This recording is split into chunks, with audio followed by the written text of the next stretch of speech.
આપણે ભગવાન શિવજીને વિશ્વનાથ કહીએ. આ દુનિયાના કોઈ દેવને આપણે વિશ્વનાથ ન કહી શકીએ. ભગવાન શિવ જ એક એવા દેવ છે જેને વિશ્વપતિ કહીએ, વિશ્વ સર્જક કહીએ, વિશ્વ પોષક કહીએ, વિશ્વ રક્ષક કહીએ, વિશ્વનાથ કહીએ, વિશ્વપતિ કહીએ છે. વિશ્વના કોઈ પણ દેવતા ગમે એટલું સામર્થ્ય ધરાવતા હોય, પણ એક શંકર ભગવાન એવા દેવ છે જેને આપણે વિશ્વનાથ કહીએ. વિશ્વપતિ છે, વિશ્વ સર્જક છે, વિશ્વ વિધાતા છે. હવે ઘણી વાર આપણે એવું બોલતા હોઈએ કે આપણા ભાગમાં જે વિધાતાએ લખ્યું હોય એમ થાય. વિધાતાના લેખને કોઈ ન બદલી શકે. પણ બ્રહ્માજી પાર્વતી પાસે ગયા હતા અને પાર્વતીને કહ્યું કે આ જે વિધાતાના લેખ લખવાનું કામ મને જે સોંપ્યું છે ને, હવે બીજાને કોઈને સોંપી દો. કારણ કે કોઈના ભાગમાં એક પણ સુખની રેખા લખી ન હોય અને તમારા પતિ મહાદેવનું ભજન કરે, તેના જીવનમાં સ્વર્ગના સુખો લખી નાખે છે. હવે મારે કેટલો પછી ફેરફાર કરવો? વિધાતાના લેખમાં કોઈ મેઘ ન મારી શકે, પણ મહાદેવનું જે ભજન કરે છે એના વિધાતાના લેખ પણ મહાદેવ બદલી શકે છે. ભગવાન શિવમાં આવું સામર્થ્ય છે. અને બીજી વાત, ભલે આપણે માનીએ કે વિધાતાએ જે લેખ લખ્યા હોય એમ જ થાય, તો આપણા ભાલમાં વિધાતા લેખ લખે છે. ધ્યાન દીજીએ, તો વિધાતાના લેખ લખવાવાળો કોણ? આપણા તો ભાલમાં વિધાતાએ લેખ લખ્યા, તો વિધાતાના લેખ લખવાવાળું તો કોઈ હોય કે નહીં? આપણા સૌના લેખ વિધાતાએ લખ્યા છે, પણ વિધાતાના લેખ લખનાર કોઈ હોય તો કૈલાસપતિ ભગવાન મહાદેવ વિશ્વનાથ છે. એ વિધાતાના લેખ લખનારો મહાદેવ છે. તેથી શિવજીને આપણે શું કહ્યું? વિશ્વ વિધાતા. કોઈ દેવને આપણે વિશ્વ વિધાતા કહી શકીએ? એક જ શંકર ભગવાન એવા દેવ છે જે વિશ્વ વિધાતા છે, આદિ છે, અનંત છે. એ ભગવાન મહાદેવ છે.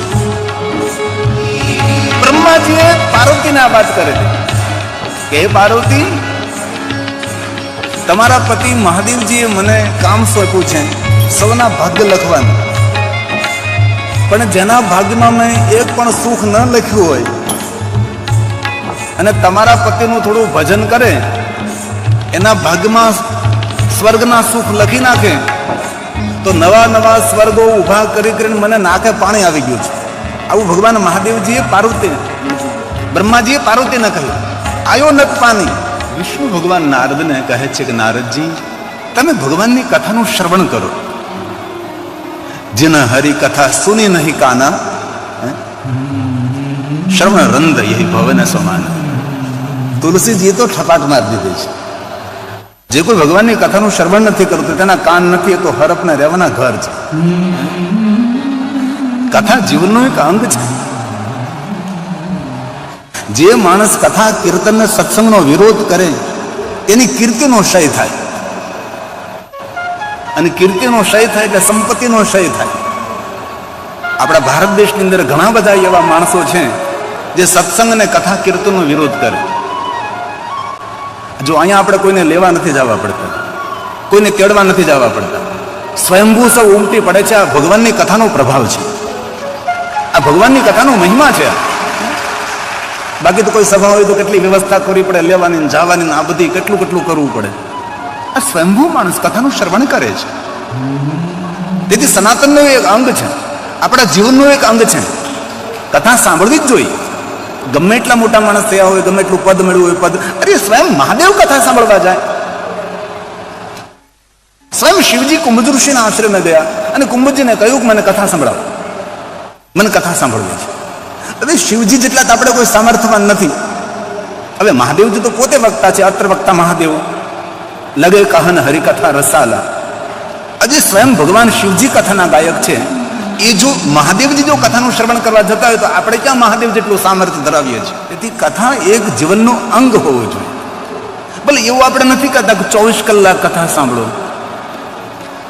આપણે તો 24 કલાકમાં 3 કલાક, એ તો તમે તો બધા કઠણ માણસ છો એટલે આ તમે 6 કલાક કથા સાંભળી શકો, બાકી કોઈ ના સાંભળી શકે. એટલું કોઈ બેહી જ ના કે ભાઈ. કોઈ માણસ આપણને પૂછે કે મારે ભગવાનના ભક્ત બનવું છે તો મારે શું કરવું જોઈએ, તો એને એક જ વસ્તુ કહેવાય, તું ભગવાનની કથા સાંભળ.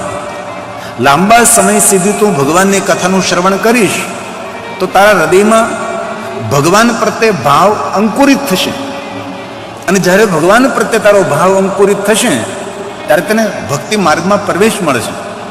કારણ કે જ્યાં સુધી ભગવાન પ્રત્યે આપણો ભાવ ઊભો ન થાય ત્યાં સુધી આપણે કેવી રીતે ભગવાનની ભક્તિ કરી શકીએ? ભક્તિમાં પહેલો તો નિયમ છે કે ભાઈ ભગવાન ઉપર ભાવ હોવો જોઈએ આપણને. જ્યાં સુધી ભગવાન ઉપર ભાવ નથી ત્યાં સુધી આપણે ભક્તિ કેવી રીતે કરી શકીએ? તેથી ભગવાન વિષ્ણુજીએ નારદજીને કહ્યું કે નારદજી, ભક્તિનું દ્વાર છે ભગવાનની કથા. આપણી નવધા ભક્તિમાં આપણે સૌ જાણીએ છીએ કે નવધા ભક્તિ છે, તો નવધા ભક્તિમાં પહેલી ભક્તિ કઈ? તો કથા સાંભળવી. આ ભગવાન બોલ્યા છે, આ પહેલી ભક્તિ છે. આપણે જે ભગવાનની કથાનું શ્રવણ કરીએ છીએ એ પહેલી ભક્તિ છે. બીજી ભક્તિ છે ભગવાનનું નામનું કીર્તન કરવું અને જે સાંભળ્યું છે તેનું મન દ્વારા સાંભળેલું મનન કરવું કે મેં શું સાંભળ્યું છે, હવે એનું અનુસરણ મારે કેવી રીતે કરવું. આ ત્રણ એ સાધન નથી, એ તો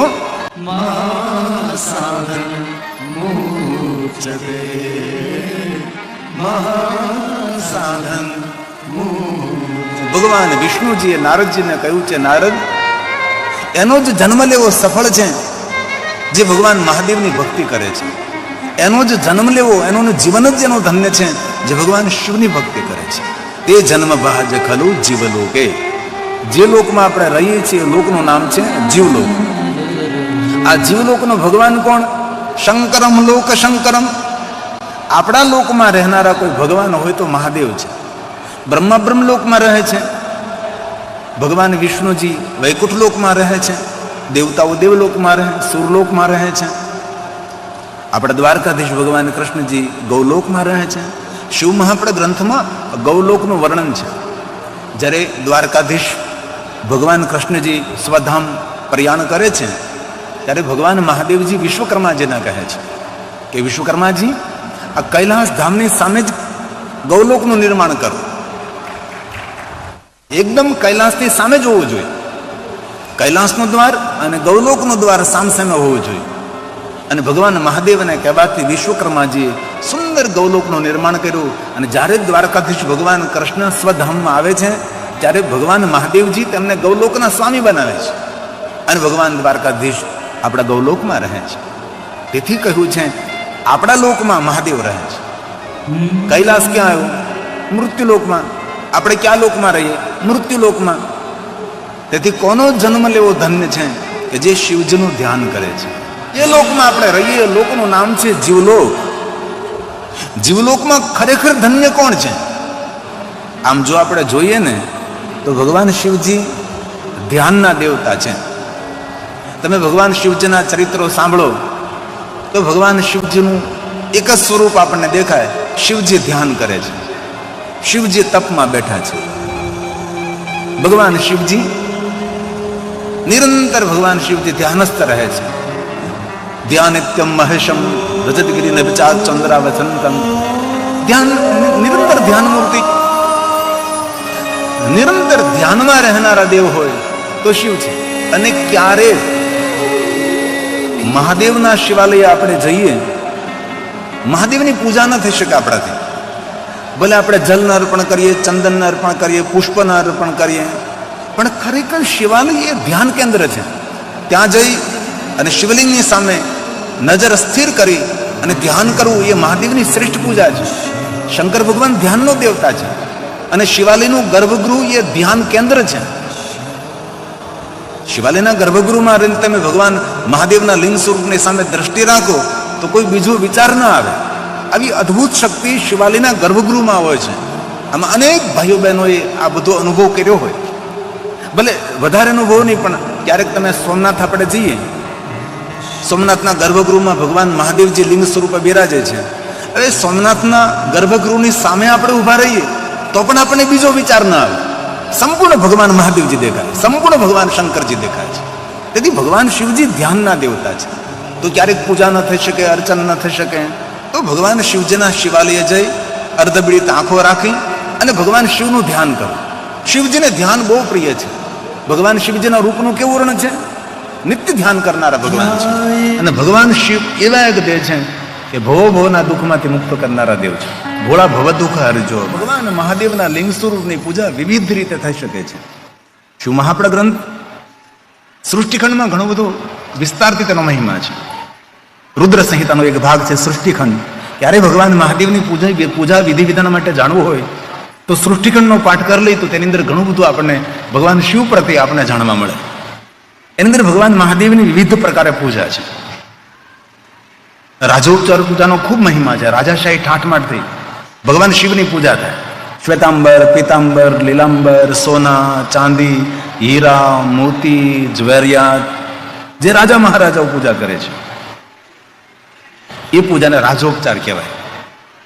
લિંગાષ્ટકની એક પંક્તિ છે, કનક મહામણિ ભૂષિત લિંગ.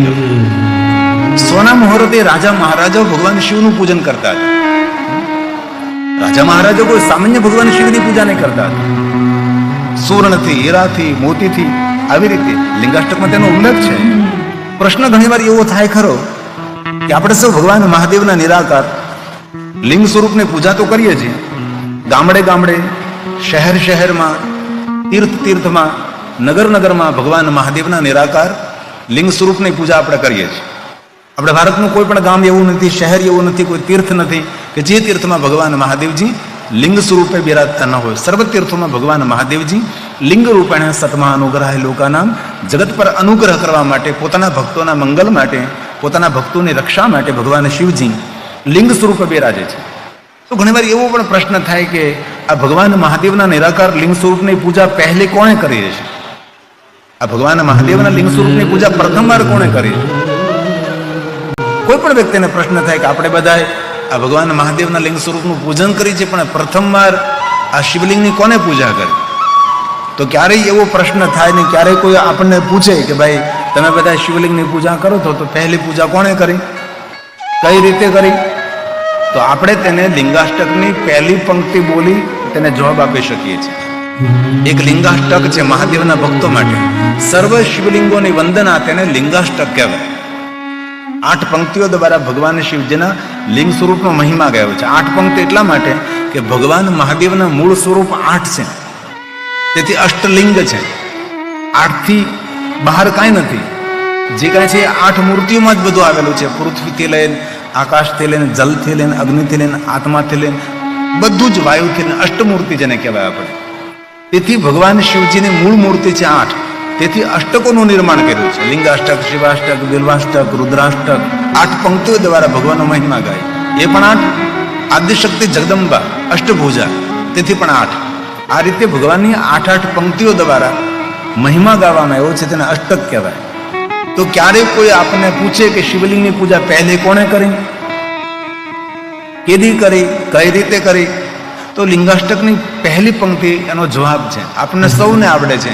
આમાં જેટલા મહાદેવના ભક્તો છે તે સૌને કંઠસ્થ છે. જગ પ્રસિદ્ધ છે આ પંક્તિ. બ્રહ્માએ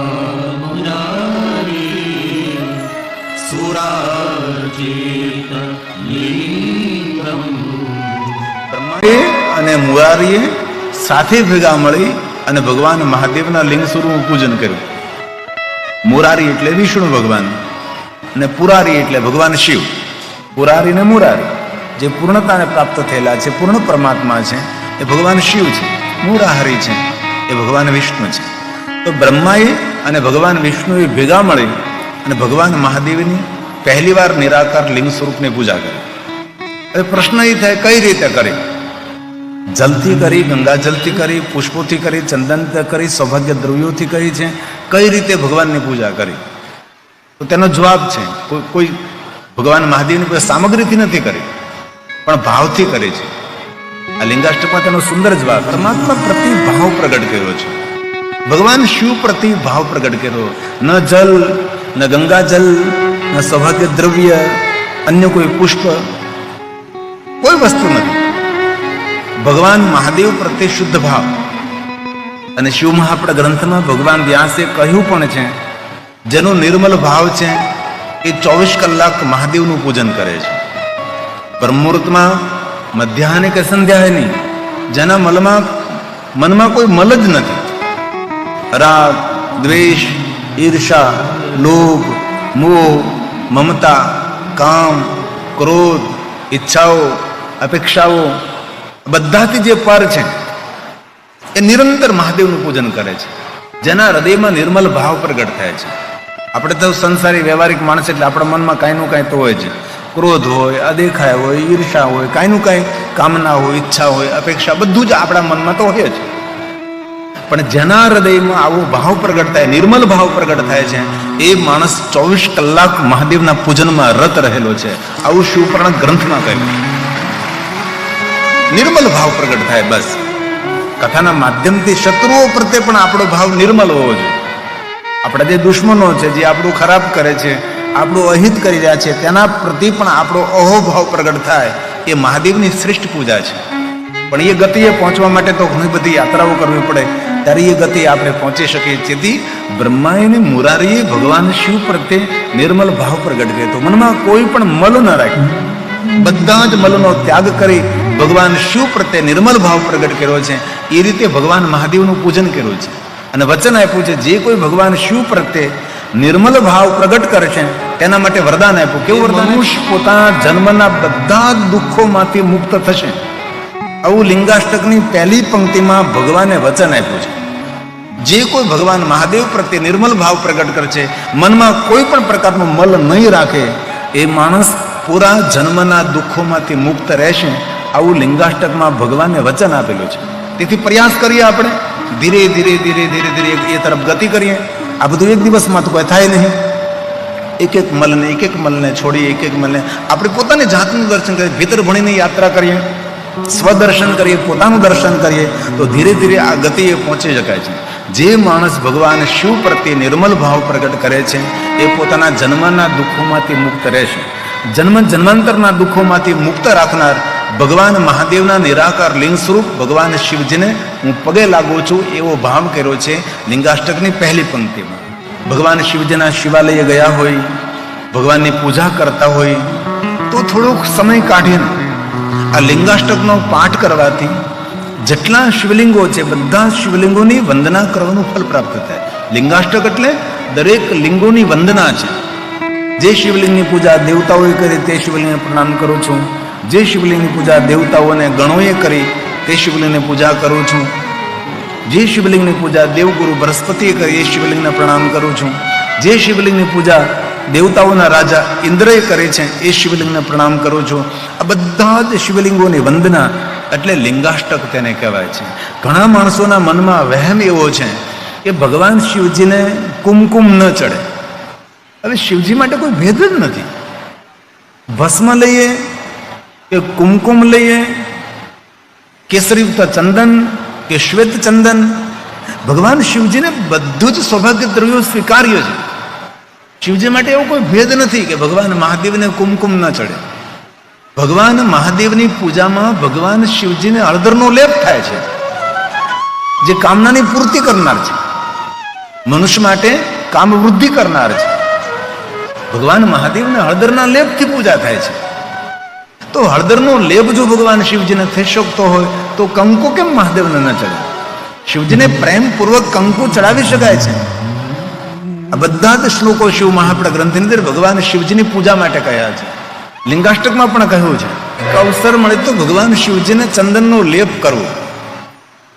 મહાદેવને ચંદનનો લેપ કર્યા પછી જ્યારે સાંજે પખાળ કરીએ, જ્યારે પખાળ કરીએ એ પહેલા ભગવાન શિવલિંગ ઉપર જે ચંદનનો લેપ કરેલો હોય એ લેપને ઉતારી લેવો ને એ મહાદેવને અર્પણ કરેલો લેપ એ પાત્રમાં લઈ લેવો અને એ ચંદન ભક્તોને પ્રસાદમાં આપી શકાય છે. આપણું કાશી વિશ્વનાથ મહાદેવ છે તો કાશી વિશ્વનાથ મહાદેવને ચંદનનો લેપ થાય અને એ ચંદનનો લેપ બધો જ પાત્રમાં લઈ લેવામાં આવે અને પછી ભક્તોને એ ચંદનનો પ્રસાદ આપવામાં આવે, જેથી કરીને ભક્તો પોતાના કપાળમાં લગાડે. અને ક્યારેક અવસર મળે તો પોતાના હાથથી ચંદન ઘસીને ભગવાનને ચંદનનો લેપ કરવો. શિવ મહાપુરાણ ગ્રંથમાં ભગવાન શિવજીની પૂજા વિધિમાં કહ્યું કે જે માણસ પોતાની જાતથી ચંદન ઘસે, ડબ્બી તૈયાર આવે એ નહીં. બજારમાં જે 10 રૂપિયાની કેસર ચંદન આવી એ ચંદન નથી, તો કલર છે, એ તો બહુ જ ખરાબ. એ પૂજામાં કે કપાળમાં ચાંદલો કરવામાં બરોબર ઉપયોગી નહીં. માથું દુખવા મળે એ તો કલર છે. સુખડનું લાકડું આવે, ચંદનનું કાષ્ટ આવે, એને ઓરિસ્સા પર તાકાત લગાવીને ગંગાજળ મિશ્રિત કરીને તેને ચંદનને ઘસવું પડે. અને ચંદન ઉતારવું પડે છે. જેને ચંદન ઉતારવું કહેવાય, ચંદન ઘસવું ન કહેવાય. ભગવાન માટે ચંદન ઉતારો એવા શબ્દોનો પ્રયોગ થાય. ભગવાન માટે ચંદન ઘસો એમ નહીં, ભગવાન માટે ચંદન ઉતારો. એમાં કેસરની 2 પાકડી ભેળો એટલે કેસરયુક્ત ચંદન થઈ ગયું, ગંગાજલયુક્ત ચંદન. જે પોતાની જાતથી ચંદન ઉતારે છે અને ચંદનનો લેપ ભગવાન શિવજીને કરે છે, તેને ઇન્દ્ર પણ પરાજિત ન કરી શકે તેવું સામર્થ્ય ભગવાન મહાદેવ તેને આપે છે. તેથી ક્યારેક અવસર મળે તો, આ તમારી જાણ ખાતર કહું છું, ક્યારે આવો અવસર મળે તો ચૂકવો નહીં. આ બધું શિવ મહાપ્રદ ગ્રંથમાં કહ્યું છે. ભગવાન શિવજીને ચંદનનો લેપ કરવાનો મહિમા છે. ઇન્દ્ર જેવું સામર્થ્ય માણસમાં આવે છે. આવો બધો મહિમા શિવમાં ગ્રંથમાં કહ્યો છે. પછી ઘણા ભાઈઓ બહેનોના મનમાં વહેમ છે કે ભગવાન શિવજીને તુલસી પત્ર ન ચડે. ખબર નહીં આવું તો ક્યાં લાવ્યા હોય. પણ શિવ મહાપ્રદ ગ્રંથમાં બ્રહ્માજીએ નારદજીને કહ્યું છે કે હે નારદ, ભગવાન મહાદેવને જેટલા બિલોપત્ર વહાલા છે એટલા તુલસી પત્ર પણ શિવજીને વહાલા છે. તુલસી પત્ર અને બિલોપત્ર વચ્ચે શિવજીની પાસે કોઈ ભેદ નથી. અરે મહાદેવની પાસે સુર અસુરનો ભેદ નથી, શિવજીની પાસે દૂત અને ભૂતનો કોઈ ફર નથી. સૌને એક દ્રષ્ટિથી સ્વીકારનારા ભગવાન શિવ છે. ભગવાન શિવજીએ દરેકને સ્વીકાર્યા છે. તેથી આપણે પણ સૌને સ્વીકારતા શીખી જઈએ તો સાચા આપણે શ્રેષ્ઠ મહાદેવના ભક્ત છીએ. શિવજી પાસેથી કઈ વસ્તુ શીખવા જેવું છે, સ્વીકાર્યા છે. અને સૌ પાસેથી કોઈને કોઈ સેવા લીધી છે. એવા ભગવાન શિવ છે, એવા ભગવાન મહાદેવ છે. તો જેટલા મહાદેવને વિલોપત્ર વહાલા છે એટલા જ ભગવાન શિવજીને તુલસી પત્ર પણ વહાલા છે. ભગવાન શિવજીની પાસે કોઈ ભેદ નથી. શિવપુરાણ ગ્રંથનો એક શ્લોક છે જે સ્વયં બ્રહ્માજી નારદજીને સંભળાવે છે. નારદજી, ભગવાન શિવજીને તુલસી પત્ર ચડાવી શકાય છે. સ્વયં ભગવાન બોલ્યા છે, બ્રહ્માજી બોલ્યા. નારદજી, ત્યારે અવસર મળે તો ભગવાન શિવજીને તુલસી પત્ર અર્પણ કરવા. સંસારના ભોગ મળે છે, ભગવાન શિવની ભક્તિ મળે છે, અંતે જીવાત્માને મુક્તિ પણ મળે છે.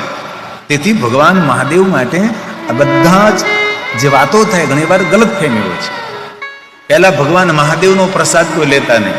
એક જ વસ્તુ હતી, અગ્રાહ્યમ શિવ નૈવેદ્યમ, કે ભગવાન શિવજીને અર્પણ કરેલું નૈવેદ્ય કોઈથી લેવાય નહીં. એટલે આપણે શિવાલયમાં લગભગ કોઈ શિવનો પ્રસાદ નહીં લેતા. જરૂર એવો એક નિયમ છે કે જે નૈવેદ્ય, જે ખાદ્ય દ્રવ્ય શિવલિંગને સ્પર્શ થઈ જાય એ કોઈ લઈ ન શકે, એ કોઈ ખાઈ ન શકે. એ સાચી વાત છે. પણ શિવલિંગને સ્પર્શ થયેલું નૈવેદ્ય, કોઈ પણ ખાદ્ય પદાર્થ શિવલિંગના સ્પર્શ થઈ ગયું છે તો એ આપણાથી ન ખવાય. એના માટે પણ ઉપાય બતાવેલો છે. શિવલિંગને સ્પર્શ થયેલું કોઈ પણ નૈવેદ્ય, કોઈ પણ દ્રવ્ય શાલિગ્રામ શિલા સંગાત સર્વયાતિ પવિત્રતામ, ભગવાન શાલિગ્રામને સ્પર્શ કરાવી એ નૈવેદ્ય, એ પ્રસાદ આપણે લઈ શકીએ છીએ. પણ જે લિંગ અને પીઠથી જે દૂર રાખેલું છે, ગ્રાહ્યમ શિવ નૈવેદ્યમ, કોઈ પણ માણસ ભગવાન મહાદેવને અર્પણ કરેલો પ્રસાદ, ભગવાન શિવજીને અર્પણ કરેલું નૈવેદ્ય પ્રેમપૂર્વક લઈ શકે છે. પ્રેમપૂર્વક લઈ શકે છે. શિવમાં આપણા ગ્રંથમાં નૈવેદ્ય મહાત્મ્ય છે આપ્યું, જેને નૈવેદ્ય મહાત્મ્ય કહેવાય. અને તેને વિસ્તારથી કહ્યું છે. એવું કહ્યું શિવ મહાપ્રદ ગ્રંથને. આ બધા શ્લોકો મારી પાસે છે. કોઈ આપણને મહાદેવનો પ્રસાદ આપે, હાથમાં આપે, અને આપણે એવું વિચારીએ કે શિવજીનું નૈવેદ્ય મારાથી લેવાય નહીં, તો પાપ સંબંધો, વિલંબ તે પાપ સંબંધો. એ નૈવેદ્ય લેવામાં જો વિલંબ કરીએ તો પાપ સાથે સંબંધ થાય. એટલે જ્યારે ભગવાન મહાદેવનું નૈવેદ્ય આપણને હાથમાં આપે તત્કાલ આરોગી જવું, આવું શિવપુરાણ ગ્રંથમાં કહ્યું છે. એટલે જ્યારે પણ કોઈ મહાદેવનો પ્રસાદ આપણને હાથમાં આપે, શિવજીને અર્પણ કરેલો, પ્રેમપૂર્વક તમે આરોગી શકો છો. એવું કહ્યું છે કે ભગવાન મહાદેવનું નૈવેદ્ય આવે એટલે પહેલા મસ્તક ઉપર ધારણ કરો તો ગંગા નદીમાં સ્નાન કરવાનું ફળ પ્રાપ્ત થાય, અને પછી ખાવાનું. પ્રસાદ કેવી રીતે શિવજીનો લેવો? હાથમાં કોઈ આપ્યો તો પહેલા મસ્તક ઉપર ધારણ કરી અને પછી પ્રસાદને આરોગવાનું. આપણે શું કરીએ છીએ? આપણે કોઈ પ્રસાદ આપે એટલે પહેલા ખાઈ જાય, પછી ખાલી હાથ ઉપર ચડાવીએ. આપણે લગભગ આવી રીતે પ્રસાદ લેતા હોય. આપણે જ્યારે કોઈ પ્રસાદ હાથમાં આપે એટલે પહેલા ખાઈ જાય, પછી ખાલી હાથ પછી આમ ઉપર ચડાવીએ. એવું ન હોય. પહેલા પ્રસાદને મસ્તક ઉપર ધારણ કરવાનો, પછી એ પ્રસાદને આરોગવાનું. ભગવાન સ્વયં શિવ કહે છે કે મારું નૈવેદ્ય કોઈ પોતાના હાથમાં લઈને પ્રેમપૂર્વક જે આરોગે છે એના પુણ્યનો મહિમા કોઈ દેવતાઓ ગાય ન શકે. મહાદેવે એમ કહ્યું છે કે મારું નૈવેદ્ય કોઈ હાથમાં લઈને મુખમાં ન મૂકે, મસ્તક પર પણ ન ચડાવે. મારું નૈવેદ્ય હાથમાં લઈ અને મારા નૈવેદ્યનું દર્શન કરે તો પણ તેને શિવલોક આપવા માટે હું તૈયાર છું. આ શિવજીના નૈવેદ્યનો મહિમા છે. સમાજમાં જે ગલતફહેમી ફેલાય છે ને કે ભગવાન મહાદેવનું નૈવેદ્ય લેવાય નહીં, મહાદેવનો પ્રસાદ લેવાય નહીં, આ બધી જ ખોટી વાતો ગલતફહેમી છે, આપણા વહેમો છે. ભગવાન શિવજીનો પ્રસાદ, ભગવાન શિવજીનું નૈવેદ્ય કોઈ પણ લઈ શકે છે. પણ એક વસ્તુને ખૂબ યાદ રાખવી, ફળ, ફૂંકી ફળ, શ્રીફળ જે ભગવાનને નૈવેદ્ય અર્પણ કરતા હોય, લિંગ અને પીઠથી દૂર અર્પણ કરો. લિંગ અને પીઠથી દૂર અર્પણ કરો અને પ્રેમપૂર્વક આરોગી શકાય છે, ખાઈ શકાય છે. લિંગ અને પીઠને કોઈ પણ ખાદ્ય દ્રવ્ય, કોઈ પણ નૈવેદ્ય, કોઈ પણ પ્રસાદ લિંગ અને પીઠને સ્પર્શ થઈ જાય તો વિષ્ણુ ભગવાનને સ્પર્શ કરી અને આરોગી શકાય, ખાઈ શકાય છે. શાલિગ્રામ શિલા સંગાત સર્વયાતિ પવિત્રતામ. આવી રીતે નૈવેદ્યનો પણ મહિમા શિવ મહાપણા ગ્રંથમાં ગાયો છે. કેવા પુષ્પો મહાદેવને અર્પણ કરવાથી કેવું ફળ મળે છે. આગળ શંકર ભગવાનને પુષ્પોનો શણગાર થાય.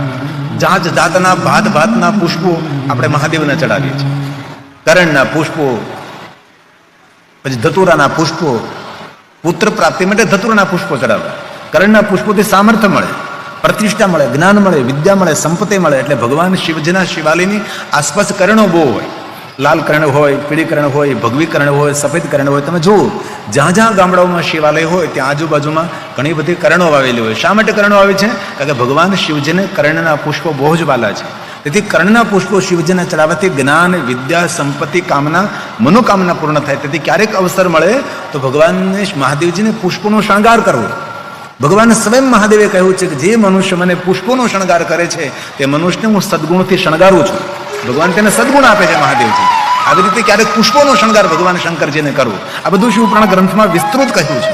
ભગવાન શિવની પૂજા કરવાથી લક્ષ્મી કેવી મળે છે? આપણી કામનાઓની પૂર્તિ કરનારી લક્ષ્મી મળે છે. લક્ષ્મી કામૂર છે. કેવી લક્ષ્મી મળે? શિવમ. શિવમ એટલે કલ્યાણ કરનારી લક્ષ્મી મળે છે. ઘણા માણસોને લક્ષ્મી બહુ જ મળે છે પણ એની લક્ષ્મી એ પોતાની કામનાની પૂર્તિ નથી કરતી. મળેલી લક્ષ્મી એમનું કલ્યાણ નથી કરતી.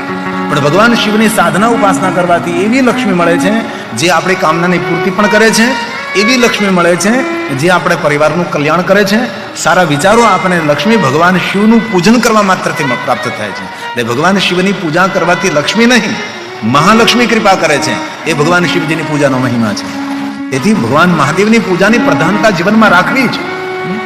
કમલ પુષ્પો, વિષ્ણુ ભગવાને તો હજાર હજાર કમળના પુષ્પો મહાદેવને અર્પણ કર્યા હતા. બિલોપત્ર, હવે બિલોપત્ર માટે તો આપણને ખબર છે, એક બિલોપત્ર મહાદેવને અર્પણ કરવાથી મનુષ્ય 3 જન્મોના પાપમાંથી મુક્ત થાય. આપણે સવે બિલોપત્રોથી શિવનું પૂજન કર્યું છે. આમાંથી લગભગ કોઈ એવામાં નહીં હોય ભાઈ બહેન કે જેને ભગવાન શિવજીને બિલોપત્ર નહીં ચડાવ્યા. બધાએ આપણે ભગવાન શિવજીને બિલોપત્ર ચડાવ્યા છે. કેટલો મહિમા એક બિલોપત્રનો તમે જોવો તો ખરા. શંકરજી કેટલા ઉદાર દેવતા છે, શંકરજી કેટલા સરળ દેવ છે. આપણે સૌને કંઠસ્થ થાય એક બિલોપત્ર મહાદેવને ચડાવવાથી કેવું ફળ મળે છે. માણસ 3 જન્મોના પાપમાંથી મુક્ત બને છે. આવો મહિમા શિવ મહાપણા ગ્રંથ અંદર વિસ્તૃત ગાયો છે.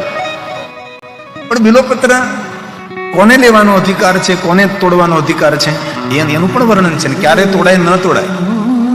શિવપુરાણ ગ્રંથમાં કહ્યું છે અમારિકતા, એટલે અમાસને દિવસે ભૂલથી પણ બિલોપત્ર ન તોડાય. પછી સંક્રાંતિના દિવસે બિલોપત્ર ન તોડાય. શુક્લ પક્ષ કે કૃષ્ણ પક્ષની અષ્ટમી હોય ત્યારે બિલોપત્ર ન તોડાય. ઇન્દુ વાસરે, ઇન્દુ એટલે ચંદ્ર, સોમવારના દિવસે બિલોપત્ર ન તોડાય. આ બધા નિયમો છે. રાત્રિના સમયે બિલોપત્ર ન તોડાય, સંધ્યા સમયે બિલોપત્ર ન તોડાય, મધ્યાહને બિલોપત્ર ન તોડાય. બિલોપત્ર તોડવાનો કોને અધિકાર? તો કે જે બિલવૃક્ષની સેવા કરે છે, બિલવૃક્ષને જલ અર્પણ કરે છે, બિલવૃક્ષની પૂજા કરે છે, તેને બિલોપત્ર લેવાનો અધિકાર છે. એવું નથી કે કોઈ બિલવૃક્ષ વાવ્યું અને આપણે તોડી તોડીને ભગવાનને ચડાવ્યા કરીએ, એમ ન ચાલે. પહેલા તો બિલવૃક્ષની સેવા કરવી પડે, બિલવૃક્ષની આજ્ઞા લેવી પડે. આટલો મોટો વિસ્તાર, એટલો મોટો પ્રકરણ છે, આપણને ખબર ન હોય. આપણે તો બિલવૃક્ષની ડાળીઓ કાપી કાપીને ભગવાનને ચડાવી છે. આ તો અવિવેક કહેવાય, ભગવાન પ્રત્યેનો અવિવેક છે. 3 પાંખડી વાળા બિલોપત્ર લેવા, પણ પહેલા તો બિલવૃક્ષની સેવા કરવી. આવો મહિમા શિવપુરાણ ગ્રંથની અંદર કહ્યું. કારણ કે બિલવૃક્ષ એ સામાન્ય વૃક્ષ નથી. બિલવૃક્ષ એ સાક્ષાત મહાદેવનું સ્વરૂપ છે.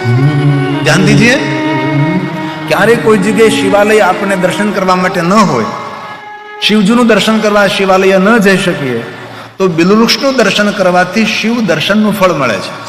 સાક્ષાત મહાદેવનું સ્વરૂપ છે બિલવૃક્ષ. એવું નથી કહેતો મારી પાસે શ્લોકો છે, જેવું કાંઈ હું બોલું છું એ બધું મારી પાસે પ્રમાણ છે. એટલે હું તમને કહેવાનો પ્રયાસ કરું કે આ બધી વસ્તુ ગોપનીય રહે છે. લોકોને ખબર નથી, લોકો એટલું સમજે છે બસ બિલોપત્ર મહાદેવને ચડાવ. આ બિલુવૃક્ષનો કેટલો મહિમા છે એ પણ ઘણા માણસોને ખબર નથી. તો શિવમાં આપણા ગ્રંથમાં ભગવાન મહર્ષિ વેદવ્યાસજીએ કહ્યું કે બિલવૃક્ષ સાક્ષાત મહાદેવનું સ્વરૂપ છે. આવું ભગવાને કહ્યું છે. તમે સાંભળો જરા, શ્લોક તમે સાંભળો. મહાદેવ સ્વરૂપોમ બિલ્વ વૃક્ષો દેવેરપી સ્તુતઃ. દેવતાઓ જેને નિરંતર સ્તુતિ કરે છે. કોની સ્તુતિ કરે છે? બિલવૃક્ષની સ્તુતિ કરે છે. ધ્યાન દીજીએ, જે વૃક્ષની આપણી પાસે કોઈ ગણના નથી, એ વૃક્ષનો કેટલો મહાત્મય છે, કેટલું મોટું મહાત્મય છે. આ તો તમને અલ્પ શબ્દોમાં કહેવાનો પ્રયાસ કરું છું, બહુ થોડા શબ્દોમાં, બહુ અલ્પીકરણ કરીને, ઝાઝામાંથી થોડું. બાકી તો બિલવૃક્ષ ઉપર 9 દી બોલી શકીએ આપણે. આટલો બિલવૃક્ષનો મહિમા છે, આટલું તેનું મહાત્મય છે. ભગવાન મહર્ષિ વેદવ્યાસજીએ એમ કહ્યું કે મહાદેવ સ્વરૂપમ બિલવૃક્ષો દેવૈરપી સ્તુતઃ. દેવતાઓ જેમની સ્તુતિ કરે છે. અને વર્ષો સુધી હું જો બિલવૃક્ષનું મહાત્મ્ય ગાઈ શકું, મહિમા ગાય તે એના મહિમાનું ગાયન કરી જ ન શકું. આટલો આ બિલવૃક્ષનો મહિમા. સાંભળો તમે, આ બિલવૃક્ષનો જો એટલો મહિમા હોય, બિલવૃક્ષનો મહિમા કોઈ ગાઈ ન શકતા, તો મહાદેવનો મહિમા કોણ ગાઈ શકે? નાંતમ દીવા વિજાનંતી. હવે એક બિલવૃક્ષનો મહિમા ગાવામાં આપણે જો અસમર્થ હોઈએ, તો શિવજીનો મહિમા કોણ ગાઈ શકે? કોઈ ન ગાઈ શકે ને. ન તવે તદ વર્ણિયામઃ. હું તેનું વર્ણન કરી જ ન શકું. જેટલા જેટલા પુણ્ય આપનારા તીર્થો છે, અનંત તીર્થો છે. 68 તીર્થો છે જ, પણ 68 તીર્થના ઉપતીર્થો પણ છે. આ બધા તીર્થો પુણ્ય આપે છે. પિંડારક તીર્થ આપણને શું આપે છે? પુણ્ય આપે છે. પિંડારક તીર્થ આપણને શું આપે છે? આપણા પુણ્યમાં દિન પ્રતિદિન વધારો કરે છે, પુણ્યમાં વૃદ્ધિ કરે છે. જેટલા ધરતી પર પુણ્ય આપનારા તીર્થો છે, બધા તીર્થો બિલવૃક્ષની નીચે નિવાસ કરે છે. જે મનુષ્ય બિલવૃક્ષ નીચે ભગવાન મહાદેવના નિરાકાર લિંગ સ્વરૂપની પૂજન કરશે, એ મનુષ્ય પુણ્ય આત્મા કહેવાશે. પુણ્ય આત્મા એટલે દર્શનીય આત્મા કહેવાશે. બિલ્વ મૂલે મહાદેવમ. તેથી જિંદગીમાં ક્યારેક અવસર મળે તો બિલવૃક્ષ નીચે બેસી ભગવાન મહાદેવના લિંગ સ્વરૂપની પૂજા કરે. ક્યારેક અવસર મળે તો બિલવૃક્ષ નીચે બેસી પંચાક્ષર મંત્રનો જાપ કરવો. ક્યારેક અવસર મળે તો બિલવૃક્ષ નીચે બેસી સ્તોત્રનું પારણ કરવું. ક્યારેક અવસર મળે તો બિલવૃક્ષ નીચે બેસીને કોઈ ધર્મગ્રંથોનું પારણ કરવું. બિલવૃક્ષની ભૂમિ એ પુણ્યની વૃદ્ધિ કરનારી ભૂમિ છે. બિલવૃક્ષ નીચેનો જેટલો તેનો મૂળ આસપાસનો તેનો ખામણો છે, ભાગ છે, એ માણસને સુખ આપનાર છે, દુઃખને દૂર કરનાર છે, કષ્ટ નિવારક છે. હવે ધ્યાન દેજો, જે મનુષ્ય બિલવૃક્ષ નીચે બેસી મસ્તક ઉપર જલનું સિંચન કરે છે, તેને બધા તીર્થોમાં નાવાનું પુણ્ય મળે. કેટલી સુંદર વાત છે. બિલવૃક્ષ નીચે બેસીને મસ્તક ઉપર જલનું સિંચન કરવાનું, મસ્તક ઉપર જલ અર્પણ કરવાનું, તો શું મળે? તો કહ્યું જેટલા તીર્થો છે, બધા તીર્થોમાં સ્નાન કરવાનું ફળ તેને પ્રાપ્ત થાય. આ શિવપુરાણ ગ્રંથમાં કહ્યું છે. આ તમારી જાણ ખાતર ખરું. ક્યારેક તો આવું કરીએ આપણે, આનંદ થશે, કાંઈક સારું થશે, શુભ થશે, વિચારોમાં પરિવર્તન આવશે, વ્યવહારમાં પરિવર્તન આવશે, વાણીમાં પરિવર્તન આવશે, ખૂબ માન સન્માન, લોક ચાહના, સુખ શાંતિ પ્રાપ્ત થશે. તેથી ભગવાને આ બધું આપણા માટે કહ્યું છે. એમાં દરેક વૃક્ષોમાં કોઈ શ્રેષ્ઠ માનવ જાતનું મંગલ અને કલ્યાણ કરનારું વૃક્ષ હોય તો એ બિલ્વ વૃક્ષ છે. લક્ષ્મીની શિવ ભક્તિનું ફળ છે. આ બિલવૃક્ષ કેવી રીતે ઉત્પન્ન થયું? તો કે લક્ષ્મીજી ખૂબ તપ કર્યું છે, મહાદેવનું આરાધન કર્યું છે, અને મહાદેવ પ્રગટ નહીં થતા લક્ષ્મીજી પોતાનું એક અંગ કાપી અને મહાદેવને અર્પણ કરે છે, અને તેજ પ્રગટ થાય છે, અને તેજની સાથે વૃક્ષનું પ્રાગટ્ય થાય છે. અને સ્વયં મહાદેવજી લક્ષ્મીજીને કહે છે, આ વૃક્ષનું પહેલું નામ રહેશે શ્રી વૃક્ષ. આ વૃક્ષનું નામ રહેશે શ્રી વૃક્ષ. પણ હે લક્ષ્મી, કલયુગ આવતા વૃક્ષને બિલવૃક્ષ તરીકે ઓળખવામાં આવશે. મૂળ નામ છે શ્રી વૃક્ષ. જે બિલવૃક્ષને ફળ આવે તેનું નામ છે શ્રીફળ. પણ ભગવાને કહ્યું કલયુગ આવતા તેને બિલ્વ ફળ કહેવાય છે. પહેલું તો નાળિયેર જ છે, તેને આપણે ભલે શ્રીફળ કહી શકાય, એવું વાંધો નથી, પણ ખરેખર બિલ્વ ફળને શ્રીફળ કહેવાય, બિલવૃક્ષને શ્રી વૃક્ષ કહેવાય. આ વૃક્ષને જે સેવા કરશે, પૂજા કરશે, પરિક્રમા કરશે અને વૃક્ષને વાવીને તેનું પૂજન કરશે, તેના જીવનમાં લક્ષ્મીની, કીર્તિની, માન સન્માનની, જ્ઞાનની વૃદ્ધિ થશે. આવું સ્વયં ભગવાન શિવજીએ લક્ષ્મીજીને કહ્યું છે. બિલ્વાષ્ટકનો એક મંત્ર છે, લક્ષ્મી અસ્તન ઉત્પન્નસ્ય મહાદેવસ્ય પ્રિય. લક્ષ્મીના તપ દ્વારા જે વૃક્ષ પ્રગટ થયું છે એ મહાદેવના વૃક્ષ વાલું છે. આવું કહ્યું છે બિલ્વાષ્ટક. ભગવાનની યાત્રા છે, પ્રભુની યાત્રા છે. તો એક વાત હવે ધ્યાન દેજો, બિલુમૂલે દીપમાલાય પલકત સાદર. આદર સાથે બિલવૃક્ષ નીચે જે દીપમાલાનું પ્રાગટ્ય કરે છે, બિલવૃક્ષની નીચે સહસ્ત્ર દીપમાલા, 108 દેવા. ક્યારેક કરજો આવું, તમે સમય કાઢીને ત્યાંટું કહું છું તમને હું. તમે કરજો એટલા માટે, ખાલી સાંભળવા માટે નહીં, અપનાવવા માટે, અનુસરણ કરવા માટે છે. સતત્વજ્ઞાન સંપન્નો જે મનુષ્ય બેલુવૃક્ષની નીચે દીપમાલા પ્રજ્વલિત કરશે તેને તત્વજ્ઞાનની પ્રાપ્ત. તત્વજ્ઞાન એટલે ભગવાનની ઓળખ થશે, તેને પ્રભુની ઓળખ થશે. અને આપણા જીવનની યાત્રા તો એ જ છે ને. આપણી જીવનની યાત્રા કઈ છે? શિવ પ્રાપ્તિર ભવેત. આપણા જીવનની યાત્રા તો એ જ છે ને કે ભગવાન સુધી આપણે પહોંચવું છે. અને ભગવાન સુધી પહોંચવા માટે તો આપણે ભગવા પહેર્યા. ભગવાન સુધી પહોંચવા માટે ભગવાનની કથા કરીએ છીએ. ભગવાન સુધી પહોંચવા માટે ભગવાનની કથાનું શ્રવણ કરીએ છીએ. અંતે કહ્યું મહેશાન ગતોર ભવેત. એમની ગતિ ભગવાન શિવના લોકમાં થશે, એમાં કોઈ સંશય નથી. આવું ભગવાને વચન આપ્યું, શિવપુરાણ ગ્રંથની અંદર આપ્યું છે. જે માણસ બિલ્વવૃક્ષની નીચે કોઈ મહાદેવનો ભક્ત, શિવરતમ ભોજ્યસ્તુ, શિવરતમનો અર્થ થાય છે મહાદેવનો ભક્ત. બિલ્વવૃક્ષની નીચે કોઈ મહાદેવના ભક્તને ભોજન કરાવવામાં આવે એકને, તો કહ્યું એકમમાં કોટી ગુણિતમ પુણ્યમ. બિલ્વવૃક્ષ નીચે કોઈ મહાદેવના ભક્ત, કોઈ પણ મહાદેવના ભક્ત હોય, મહાદેવના ભક્તને બિલ્વવૃક્ષ નીચે તમે ભોજન કરાવો તો એકને ભોજન કરાવો તો 1 કરોડ મહાદેવના ભક્તોને ભોજન કરાવવાનું પુણ્ય પ્રાપ્ત થાય. તેથી ક્યારેક કરજો, કોઈ શિવનો ભક્ત મળે, બિલ્વવૃક્ષ નીચે બેસીને તેને ભોજન કરાવો, અથવા બિલ્વવૃક્ષ નીચે ભોજન કરવાથી પુણ્યની પ્રાપ્તિ થાય. બિલ્વવૃક્ષ નીચે ભોજન કરવાથી તીર્થ ભોજનની પ્રાપ્તિ થાય છે. તેથી ક્યારેક બિલ્વવૃક્ષ નીચે બેસીને ભોજન કરવું અને ભોજન કરાવવું. હવે એક છેલ્લી વાત, પછી આપણે વિરામ તરફ જાશું.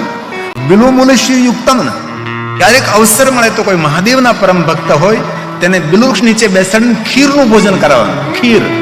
ખીર તો કહ્યું સદરિદ્રો ન જાય. તે કોઈ મહાદેવના ભક્ત તમને મળી જાય, બિલ્વવૃક્ષ નીચે બેસાડીને તેને ખીરનું ભોજન કરાવો તો આપણા કુળમાં કોઈ દી નિર્ધનતા નહીં આવે, કોઈ દી દરિદ્રતા નહીં આવે.